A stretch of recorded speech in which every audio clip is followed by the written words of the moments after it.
I have a question. Your cell phone rings and you don't recognize the number. What do you do? Ignore it. Ignore it. Don't answer it. Not me. I like life.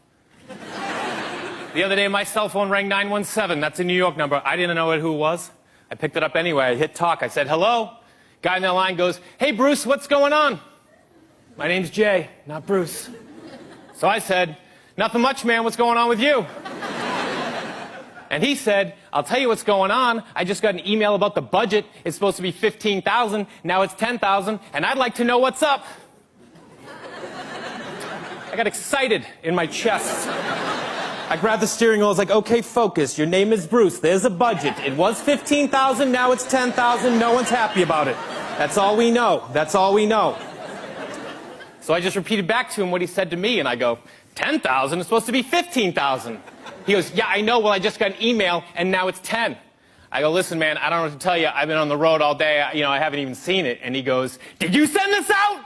I give him some attitude to Bruce. I didn't like it. I said, listen, man, the budget was $15,000. We had a couple extra expenditures. It went up to $16,200. I reworked it, got it down to $14,700. I had $300 to play with, so I called it $15,000, and I sent it out. And he goes, yeah, well, now it's 10, man. And I was like, oh, my God, that worked. That worked.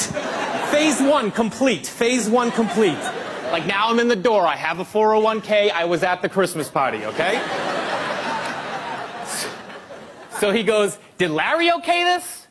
I go, listen, man, I took the budget to Larry. Larry said it looked fine, but I knew it was my ass on the line, so I ran it by Jennifer, just in case, just to double check.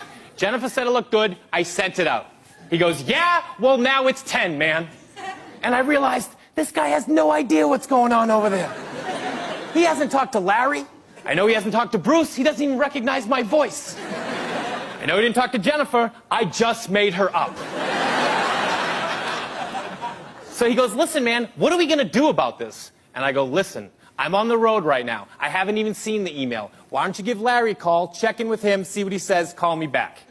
Just praying he will, because that return phone call was going to be amazing. And he goes, you know what? Why don't we wait till you get home, you check the email, you call Larry, you call me back. And I go, nah, bro. Larry knows way more about this than I do. Give him a call me back. He goes, okay, hangs up the phone. To which I explode with euphoria. Because there's a small business in New York that is crumbling to the ground. Over $5,000, and nobody can find Jennifer. They're looking. They're looking.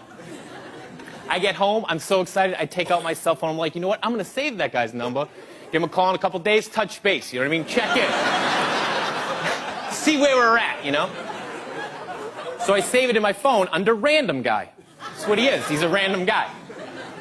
4 or 5 days pass. I forget about it. Laying on my couch, watching the ball game. Phone rings on the dining room table. I get up, watching the game, grab the phone, watching the game, look down. Random guy. But it's been a couple days, you know what I mean? So I'm like, random guy? Who's random guy? Like, who would even have random guy as their name that comes up? And then I was like, random guy! Like, now I'm panicked, you know what I mean? People's lives have been affected. It's only $5,000, but I don't know how big that company is. But I'm addicted to it. You know what I mean? I started this thing. I need to see it through. So I put my earbuds in, just to get a little distance, you know, just to get a little space. And I hit talk.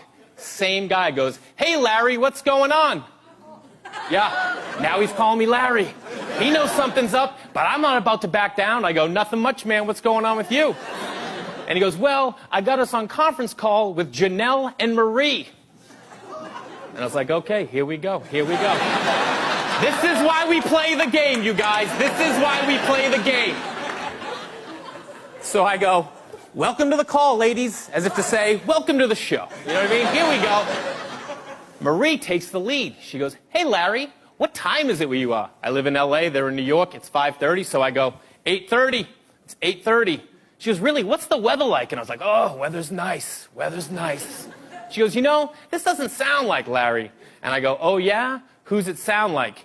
And a random guy chirps him from the back, and he goes, sounds like Bruce! Sounds like Bruce! Like he's gonna blow this case wide open.